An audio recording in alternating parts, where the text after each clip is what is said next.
Waziri wa Habari, Utamaduni, Sanaa na Michezo ambaye pia ni mbunge wa jimbo la Arusha mjini, Paul Makonda, amesema kwa muda mrefu wakazi wa Arusha wamekuwa wakipewa ahadi ya kukamilika ama kuanza kwa ujenzi wa stendi, lakini imekuwa ni ahadi ya muda mrefu tangu mwaka 2019, lakini haikuwahi kabisa kukamilika kutokana na ahadi nyingi kuwa hewa. Makonda amesema baada ya yeye kuwa mkuu wa mkoa wa Arusha alipambana kuhakikisha kwamba miradi yote ambayo ilikuwa imekwamishwa kwa sababu mbalimbali ikiwemo za kisiasa inakamilika, ikiwemo ujenzi wa stendi, na leo amefika kushuhudia ujenzi huu ambao unaendelea kwa kasi, na amemwomba mkandarasi apambane ili kuhakikisha kwamba kabla ya ujio wa AFCON ikiwezekana stendi hiyo imekamilika, na anakusema ya kwamba atamwomba Rais wa Tanzania Dr. Samia Suluhu Hassan akiwa na ziara Arusha aje kuzindua stendi hii.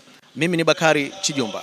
Stendi ya mkoa wa Arusha iliyoko ndani ya jiji la Arusha imejadiliwa miaka mingi sana, tangu 2019 ndio kipindi hicho stendi hii ilipaswa iwe inajengwa pia, lakini kwa bahati mbaya wana Arusha hawakupata nafasi ya kukamilisha ndoto hii. Leo kilichonileta hapa tu kushuhudia kile nilichokuwa nawaambia Watanzania wa jiji la Arusha na mkoa wa Arusha kwamba stendi yao inajengwa, na wewe umesimamia, na leo tunaona matokeo ya ujenzi wa stendi hii.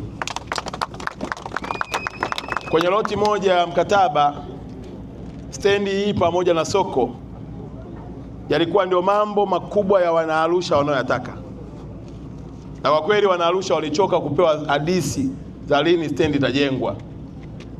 Lakini leo tuna ujasiri wa kusimama na kusema sasa si tu kwamba itajengwa lini, stendi inajengwa sasa.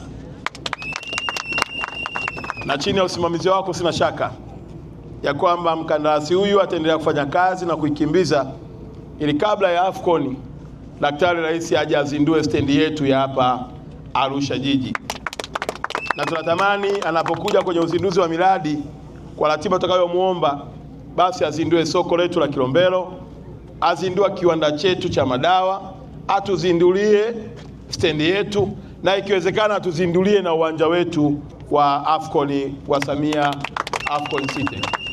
Niwaombe wananchi tuendelee kuipa ushirikiano wa serikali ya awamu ya 6 kwa kulipa kodi ili pesa hiyo iendelee kutumika katika miradi ya maendeleo katika jiji letu la Arusha.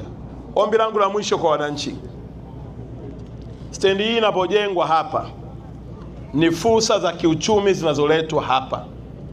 Ninaomba wananchi wa jiji la Arusha mwende kwa mkurugenzi wa jiji, mkakutana na kamati ya mipango miji, na mwenyekiti wetu wa kamati ya mipango miji ni ndugu yetu Abasi na ni diwani wa Levelosi pale na timu yake, ili eneo lote lipangwe vizuri, ili na nyinyi muanze ujenzi, kama ni wa migahawa, kama ni wa hoteli, kama ni wa apartment, ili anapokuja kuzindua Daktari Samia stendi yetu, na nyinyi tayari mmeshategesha milango ya kujenga uchumi. Nilikuwa na kikao na wizara yetu ya uchukuzi, wamekubali kujenga reli na kuuisha reli yetu itakayobeba abiria kutoka Kilimanjaro Airport kuwaleta mpaka kwenye uwanja wetu wa AFCON. Maana sasa ni fursa nyingine kubwa zaidi ya kiuchumi katika eneo letu. Kwa hiyo niombe sana wafanyabiashara, changamkeni hii fursa.